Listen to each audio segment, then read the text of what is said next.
बिस्मिल्लाहिर्रहमानिर्रहीम। अस्सलाम वालेकुम। कैसे हैं आप सब लोग? उम्मीद है सब ठीक ठाक होंगे और खैरियत से होंगे। आज का हमारा जो लेक्चर है वो है कॉम्प्लेक्स नंबर। तो सबसे पहले तो ये देखते हैं कि कॉम्प्लेक्स नंबर की ज़रूरत हमें क्यों पेश आई।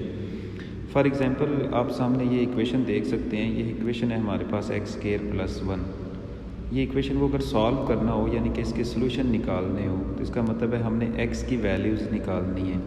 फॉर एग्ज़ाम्पल आप पहले इस इक्वेशन को देखें x² - 1 तो 1 इधर आ जाएगा, प्लस हो जाएगा। जब स्क्वायर रूट करेंगे प्लस माइनस 1, दो आंसर आपके पास आ जाएंगे जो कि रियल नंबर में से बिलोंग कर रहे हैं। लेकिन ऑन द अदर हैंड अगर हम इस इक्वेशन को देखते हैं x² + 1, ठीक है, तो 1 इधर आएगा तो क्या हो जाएगा -1। अब जब हम स्क्वायर रूट करेंगे ना तो ये क्या हो जाएगा square root of -1 plus minus में, जो कि आप देख सकते हैं कि ये रियल नंबर में नहीं आता। ठीक है, तो बाज़ औक़ात हमारे पास ऐसी इक्वेशन आ जाती हैं जिनमें जो आंसर है वो रियल नंबर में नहीं होता, तो उसके लिए फिर इसका मतलब उसका आंसर रियल नहीं है। तो इस तरह यहाँ पे हमारे पास एक साइंटिस्ट थे, मैथमेटिशियन थे, आइलर, जिनका नाम था आइलर। उन्होंने फिर इस नंबर को यानी कि स्क्वायर रूट -1 को उन्होंने आयोटा का नाम दिया और उन्होंने बोला कि ये असल में हमारे पास कौन सा नंबर है, रियल नंबर नहीं है। तो ये कौन सा नंबर है, इमेजिनरी नंबर है आपके पास। ठीक है, तो इसी तरह इसका मतलब जहाँ पे भी स्क्वायर रूट ऑफ -1 आएगा वहाँ पे हम उसको क्या यूज़ करेंगे, आयोटा की नोटेशन लगाएंगे और हम कह देंगे कि ये असल में हमारे पास क्या आ गया, इमेजिनरी नंबर आ गया। इसी तरह अगर आप देख सकते हैं छोटा सा रिज़ल्ट है कि आयोटा स्क्वायर करेंगे तो आपके पास आंसर क्या आ जाएगा, -1 के इक्वल आंसर आ जाएगा। इसी तरह फिर इसका मतलब हमारे पास कॉम्प्लेक्स नंबर क्या होगा। कॉम्प्लेक्स नंबर असल में हमारे पास जितने भी नंबर्स होंगे जिनमें इमेजिनरी नंबर भी होगा। ठीक है, यानी ऐसा नंबर जिसमें x + आयोटा y की फॉर्म में आपके पास नंबर आ जाए, उसको हम बोलेंगे ये क्या है, कॉम्प्लेक्स नंबर है। ठीक है, इस कॉम्प्लेक्स नंबर में जितने भी नंबर्स होंगे, ठीक है, उसको आप इस तरह से डिनोट करेंगे x + आयोटा y की फॉर्म में, या फिर ऑर्डर्ड पेयर की फॉर्म में भी हम इसको लिख सकते हैं। ठीक है, इसमें ये x और y खुद जो होंगे वो रियल होंगे, ठीक है, लेकिन साथ आयोटा लगने की वजह से वो इमेजिनरी पार्ट बन जाएगा। इसी तरह इसका मतलब हम कह सकते हैं कि हमारे पास जो कोई भी कॉम्प्लेक्स नंबर होता है उसके दो पार्ट होते हैं। ठीक है, एक रियल पार्ट, ये आप देख सकते हैं x यहाँ पे रियल पार्ट है और y यहाँ पे इमेजिनरी पार्ट है। ठीक है, ये x y खुद जो हैं ये होंगे रियल नंबर, लेकिन जब आयोटा साथ लग जाएगा y के तो इसका मतलब वो कौन सा पार्ट बन जाएगा, इमेजिनरी पार्ट बन जाएगा। इसका मतलब आप कह सकते हैं कि हर रियल नंबर, ठीक है, हर कॉम्प्लेक्स नंबर में दो पार्ट होते हैं, एक रियल पार्ट और एक इमेजिनरी पार्ट होता है आपके पास। यानी कि हम देख सकते हैं कि हम अगर इसको ऑर्डर्ड पेयर की फॉर्म में लिखें तो हमारे पास x जो है वो रिप्रेजेंट यानी फर्स्ट कोऑर्डिनेट जो है वो रिप्रेजेंट करेगा रियल पार्ट को और सेकंड पे जो होगा वो रिप्रेजेंट करेगा हमारे पास इमेजिनरी पार्ट को। ठीक है, तो इस तरह हमारे पास जितने भी नंबर होंगे इस फॉर्म के जिसमें एक रियल पार्ट होगा और एक इमेजिनरी पार्ट होगा, उनको हम कॉम्प्लेक्स नंबर बोलेंगे। और इस सारे कॉम्प्लेक्स नंबर के सेट को हम किससे डिनोट करेंगे, C से डिनोट करेंगे, यानी कि set of all complex number. ठीक है, इसके बाद अगर हम इसकी कुछ प्रॉपर्टीज़ देखते हैं, for example conjugate of complex number. ठीक है, हमारे पास एक चीज़ है कॉन्जुगेट ऑफ कॉम्प्लेक्स नंबर। अगर z आपके पास ये है, कोई कॉम्प्लेक्स नंबर है x + आयोटा y की फॉर्म में, देन z कॉन्जुगेट आप डिनोट कैसे करेंगे, z के ऊपर बार लगाएंगे और ये असल में होगा क्या, z कॉन्जुगेट इस चीज़ के इक्वल होगा, यानी x - iota y is conjugate of z। यानी कि आपने करना क्या है कि अगर आपके पास z ये है तो आपने जस्ट क्या करना है, इमेजिनरी पार्ट का साइन आपने चेंज कर देना है। जो भी कॉम्प्लेक्स नंबर होगा उसका अगर आप कॉन्जुगेट लेते हैं तो आप असल में क्या करेंगे, उसके इमेजिनरी पार्ट का साइन चेंज कर देंगे, यानी प्लस है तो माइनस, माइनस है तो प्लस में चला जाएगा। ठीक है, तो ये आपके पास है कॉन्जुगेट ऑफ कॉम्प्लेक्स नंबर। अच्छा, इससे हम एक चीज़ अखज़ करते हैं कि आप देख सकते हैं यहाँ पे इम्पॉर्टेंट नोट है कि every real number is complex number. Her real number को हम कह सकते हैं कि वो कॉम्प्लेक्स नंबर होता है with zero as imaginary part. Example देखें, फॉर एग्जांपल 5 हमारे पास एक रियल नंबर है।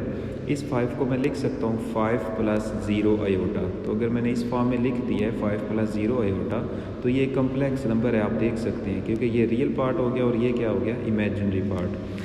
ये 5 और ये 0 खुद रियल नंबर है, ठीक है। और ये आंसर किसके इक्वल आएगा, 5 के इक्वल ही आएगा, क्योंकि इसमें इमेजिनरी पार्ट क्या है, 0 है। तो इसका मतलब ये हो गया कि जितने भी रियल नंबर्स हैं, ठीक है, वो सारे कम्प्लेक्स नंबर होते हैं विथ 0 एज इमेजिनरी पार्ट। तो इसका मतलब ये भी हो गया कि सबसे बड़ा सेट हमारे पास कम्प्लेक्स नंबर का है। फिर उन कम्प्लेक्स नंबर में से वो कम्प्लेक्स नंबर जिनका इमेजिनरी पार्ट 0 हो जाता है, वो कौन से नंबर बन जाते हैं हमारे पास, रियल नंबर बन जाते हैं। एक और एग्जांपल अगर आप देखें, -5 है, तो -5 + 0 आयोटा हम उसको लिख सकते हैं। इसका मतलब ये हो गया कि ये -5 को मैंने क्या बना दिया, एक कम्प्लेक्स नंबर, और ये आंसर भी किसके इक्वल आएगा, -5 के इक्वल आएगा। इसका मतलब ये भी हमारे पास एक रियल नंबर है, लेकिन हम इसको कम्प्लेक्स नंबर की फॉर्म में लिख सकते हैं, जिसमें हम इमेजिनरी पार्ट क्या लेंगे, 0 लेंगे। अच्छा, अगर इसी चीज़ को हम देखें तो conjugate of real number is itself. क्यों?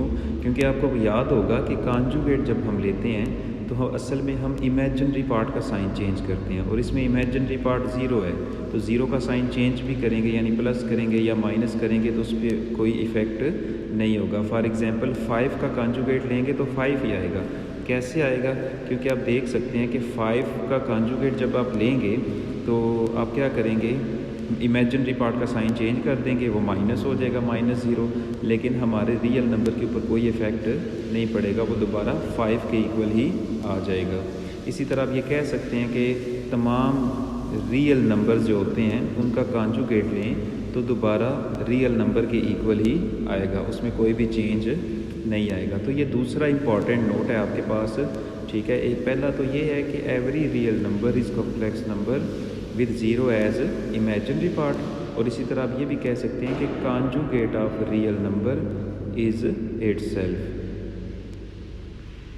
नेक्स्ट है जी, कुछ ऑपरेशंस हमने अब देखने हैं कि कॉम्प्लेक्स नंबर पे हम किस तरह के ऑपरेशंस कर सकते हैं। फॉर एग्जांपल सबसे पहले तो हमने एक चीज़ डिफ़ाइन की, कॉम्प्लेक्स नंबर का सेट डिफ़ाइन किया कि जितने भी कॉम्प्लेक्स नंबर होंगे उनका सेट है C, ठीक है। अब उसमें जितने भी कॉम्प्लेक्स नंबर हैं हमने उन पे कुछ ऑपरेशंस करने हैं। फॉर एग्जांपल उनको ऐड करना है, सब्ट्रैक्ट करना है, मल्टीप्लाई करना है, तो वो चीज़ अब हम इसमें डिस्कस करेंगे।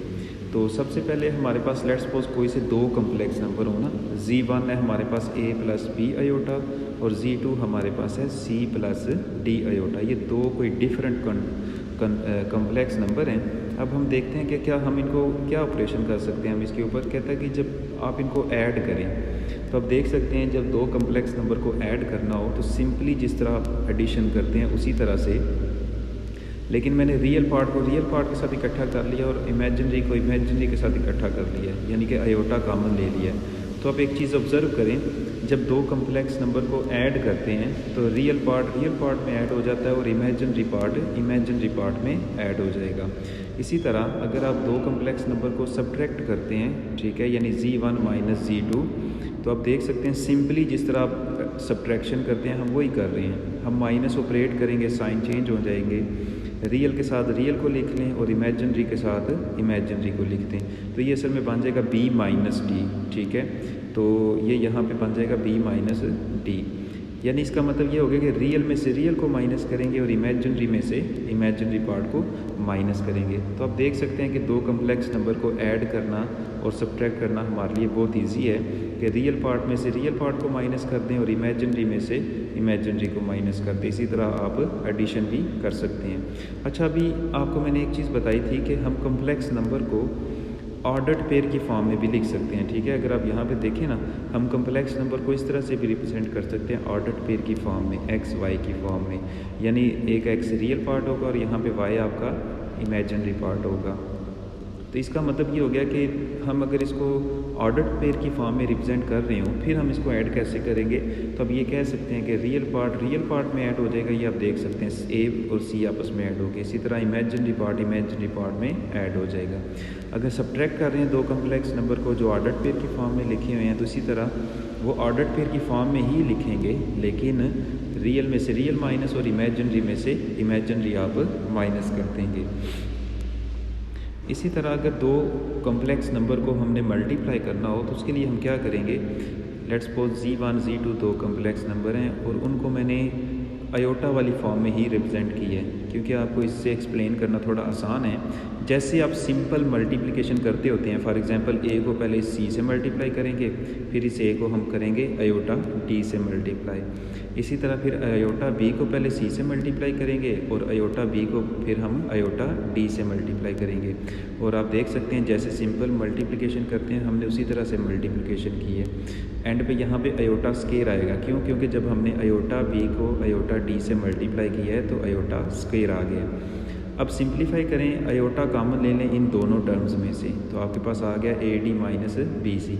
यहाँ पे अयोटा स्केयर है और आपको याद होगा कि अयोटा स्केयर किसके इक्वल होता है, -1 के इक्वल। तो यहाँ पे उसकी जगह पे आप -1 लगा दें, ठीक है। तो ये आपके पास सिर्फ बी डी रह जाएगा और ये टर्म माइनस हो जाएगी। तो इन दोनों को इकट्ठा कर लें, यानी रियल टर्म्स को इकट्ठा कर लें और इमेजिनरी को हम इकट्ठा कर लेते हैं। तो आप देख सकते हैं कि ये रियल पार्ट है, ठीक है, ये रियल पार्ट है। तो ये आपके पास हो गया रियल पार्ट और ये आपके पास हो गया इमेजिनरी पार्ट, ठीक है। तो इसी तरह अगर इसको ऑर्डर्ड पेयर की फॉर्म में हम रिप्रेजेंट करें तो उसमें भी आप क्या लिख सकते हैं, ये रियल पार्ट है, ठीक है, और ये आपके पास इमेजिनरी पार्ट, यानी ये रियल पार्ट आपके पास आ गया और ये इमेजिनरी पार्ट आ गया।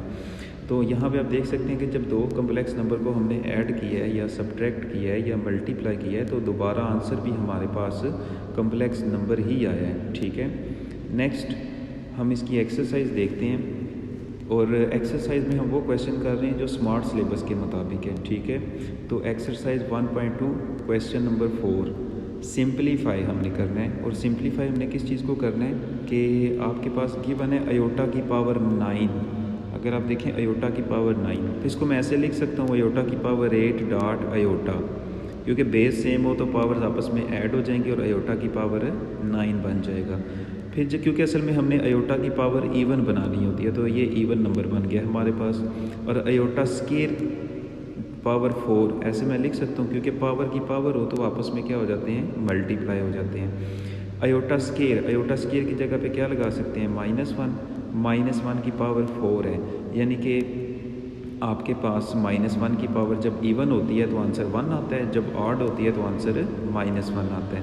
तो ये आ जाएगा 1 डॉट अयोटा। तो आपके पास सिंपल आंसर कितना आ गया, सिर्फ और सिर्फ अयोटा आंसर आ गया। इसी तरह इसका थर्ड पार्ट देखें, माइनस अयोटा की पावर 19 मैंने लिख लिया, माइनस अयोटा की पावर 18 माइनस अयोटा। जो माइनस अयोटा की पावर 18 है वो तो अयोटा की पावर 18 बन जाएगा, क्योंकि इवन पावर है तो ये माइनस क्या हो जाएगा, प्लस हो जाएगा।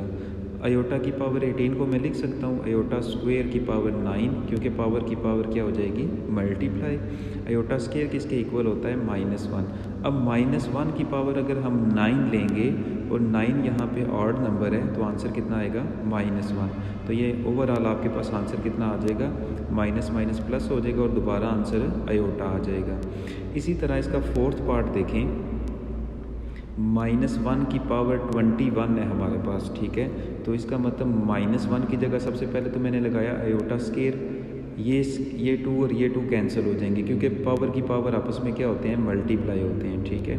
सिर्फ रह जाएगा -21, जब उसको हम डिवाइड में ले आएंगे तो क्या बन जाएगा, 21 को फिर उसी तरह से अयोटा की पावर 20 और अयोटा की पावर 20 हमने इसलिए लिखा है कि हम उसको अयोटा स्केयर की कुछ पावर लिख सके, तो हमने उसको क्या लिख लिया, iota square power 10। Iota square तो -1 होता है, ठीक है, ये -1 की पावर 10 यानी कि 1 आंसर आएगा, यानी आपके पास सिर्फ रह गया 1 ओवर अयोटा। लेकिन एक चीज़ आपने देखनी है कि अयोटा कभी भी डिवाइड में होगा तो वो सिंपलेस्ट फॉर्म में नहीं होगा। अभी ये अयोटा डिवाइड में आ रहा है, इसलिए हमने क्या किया, multiply and divide by iota. जब मल्टीप्लाई करेंगे तो अयोटा आ जाएगा और जब ऊपर अयोटा आ जाएगा और डिवाइड में क्या आ जाएगा, अयोटा स्केयर। और अयोटा स्केयर की जगह आप क्या लगा सकते हैं, -1। तो असल में आपके पास आंसर क्या आ जाएगा, माइनस अयोटा। हाँ जी, नेक्स्ट क्वेश्चन है हमारे पास कि write in term of iota, यानी ये आपके पास एक टर्म गिवन है, ठीक है, स्क्वायर रूट -1 और b। आपको पता है कि स्क्वायर रूट -1 किसके इक्वल होता है, अयोटा के इक्वल। तो आपने यहाँ पे जस्ट अयोटा लिख दिया तो ये अयोटा b आपके पास आंसर आ गया। इसी तरह -16/25, ठीक है। आपको पता है स्क्वायर रूट अलग-अलग अप्लाई किया जा सकता है, तो मैं -1 पे स्क्वायर रूट अलग अप्लाई कर लेता हूँ, 16 पे अलग और 25 पे अलग से। और ये जो -1 स्क्वायर रूट है ये अयोटा बन जाएगा और ये बन जाएगा 4/5। इसी तरह आप इसको हमने कन्वर्ट कर दिया किसके में, अयोटा की फॉर्म में, यानी जहाँ पे भी माइनस आ रहा होगा स्क्वायर रूट के अंदर आपने उसकी जगह पे क्या लगा देना है, अयोटा लगा देना है। नेक्स्ट हमारे पास क्वेश्चन नंबर 9 है। दो कम्प्लेक्स नंबर गिवन है, आपने इनको मल्टीप्लाई करना है। तो मैंने इनको अयोटा की फॉर्म में लिख लिया, ठीक है, क्योंकि अयोटा की फॉर्म में मैंने आपको बताया था मल्टीप्लिकेशन आपके लिए ज़्यादा इजी हो जाएगी। फॉर एग्जांपल जैसे आप सिंपल मल्टीप्लिकेशन करते हैं उसी तरह से करेंगे। 5 को पहले इस नंबर से मल्टीप्लाई करेंगे, फिर 5 को -2 अयोटा से मल्टीप्लाई करेंगे, फिर हम -4 अयोटा को -3 से मल्टीप्लाई करेंगे और -4 अयोटा को -2 अयोटा से मल्टीप्लाई करेंगे और ये आपके पास ये आ जाएगा। सिंप्लीफाई करें, ये +12 अयोटा और -10 अयोटा, तो +2 अयोटा आ जाएगा। अयोटा स्क्वायर की जगह पे -1 लग जाएगा। सिंप्लीफाई कर लें, -8 और -15 को इकट्ठा कर लें, ठीक है, तो ये आपके पास आंसर आ गया -23 + 2 अयोटा। लेकिन एक चीज़ पर गौर करें कि अगर आपके पास क्वेश्चन जो है वो ऑर्डर्ड पेयर की फॉर्म में गिवन है तो आपने उसका आंसर भी ऑर्डर्ड पेयर की फॉर्म में ही देना है। तो मैंने लास्ट पे इसका आंसर ऑर्डर्ड पेयर की फॉर्म में कन्वर्ट करके लिख दिया है। क्वेश्चन नंबर 8 जो है वो भी सिलेबस के अंदर शामिल है और क्वेश्चन नंबर 12 भी सिलेबस में शामिल है और ये मैं आपके लिए एक्सरसाइज के तौर पे छोड़ रहा हूँ, ये आप खुद प्रैक्टिस करेंगे इसकी, ठीक है। इसी तरह क्वेश्चन नंबर 11 में आपने क्या करना है, कोई से दो कम्प्लेक्स नंबर हैं उनको आपने डिवाइड करना है। तो मैंने ये कम्प्लेक्स नंबर ऑर्डर्ड पेयर की फॉर्म में है, ये भी ऑर्डर्ड पेयर की फॉर्म में है, तो मैंने इनको पहले अयोटा की फॉर्म में लिख लिया, ठीक है, और इसको डिवाइड की फॉर्म में लिख लिया। जब भी आपने दो कम्प्लेक्स नंबर डिवाइड करने हो तो आप असल में क्या करेंगे, उसको मल्टीप्लाई एंड डिवाइड करेंगे कांजुगेट से, यानी ये जो नीचे वाला कम्प्लेक्स नंबर है इसके कांजुगेट से मल्टीप्लाई एंड डिवाइड कर दिया। ये देख सकते हैं मैंने साइन चेंज करके मल्टीप्लाई एंड डिवाइड कर दिया। अब ये सिंपल मल्टीप्लिकेशन हो गया, ये वाला कम्प्लेक्स नंबर इस कम्प्लेक्स नंबर से मल्टीप्लाई हो रहा है, ये कम्प्लेक्स नंबर इस कम्प्लेक्स नंबर से मल्टीप्लाई हो रहा है। तो नीचे तो आप देख सकते हैं a + b और a - b का फार्मूला बन गया है। तो मैं लिख सकता हूँ a³ - 7 अयोटा, यहाँ पे बन गया है 3 का स्क्वायर -7 अयोटा का स्क्वायर, क्योंकि ये a + b और a - b का फार्मूला यहाँ पे लग जाएगा। और ऊपर सिंपल मल्टीप्लिकेशन होगी जैसे ऊपर वाले क्वेश्चन में हमने की थी, तो सिंपल मल्टीप्लिकेशन आप करेंगे। यहाँ पे ये अयोटा स्क्वायर है, अयोटा स्क्वायर की वजह से यहाँ पे -1 आएगा और -1 इस माइनस को क्या कर देगा, प्लस कर देगा। ऊपर आप देख सकते हैं ये बन गया, इसको और इसको ऐड करें, 48 + 4 अयोटा ओवर 58। ये 58 दोनों के नीचे अलग-अलग डिवाइड होगा क्योंकि आपने रियल अलग बताना है और इमेजिनरी अलग से बताना है। इसके मज़ीद कैंसिलेशन की जा सकती है, तो ये कैंसिलेशन करें 2 के टेबल से, सिंप्लीफाई करें तो ये आपके पास आंसर आ गया। लेकिन दोबारा से वही बात कि आपके पास जो क्वेश्चन था वो ऑर्डर्ड पेयर की फॉर्म में गिवन था, ठीक है, इसलिए हमने आंसर को भी ऑर्डर्ड पेयर की फॉर्म में कन्वर्ट करके लिख दी है। तो आज का लेक्चर जो है वो यहाँ तक ख़त्म होता है। तो आप लोगों के लिए मैंने दो क्वेश्चन छोड़े हैं, क्वेश्चन नंबर 8 और क्वेश्चन नंबर 12। ये दो क्वेश्चन एक्सरसाइज आपके लिए मैंने छोड़ दिए हैं, ये आप खुद सॉल्व करेंगे और अगर किसी को कोई मसला होगा तो वो मेरे साथ दोबारा से डिस्कस कर सकते हैं। Thank you very much. अल्लाह हाफिज़।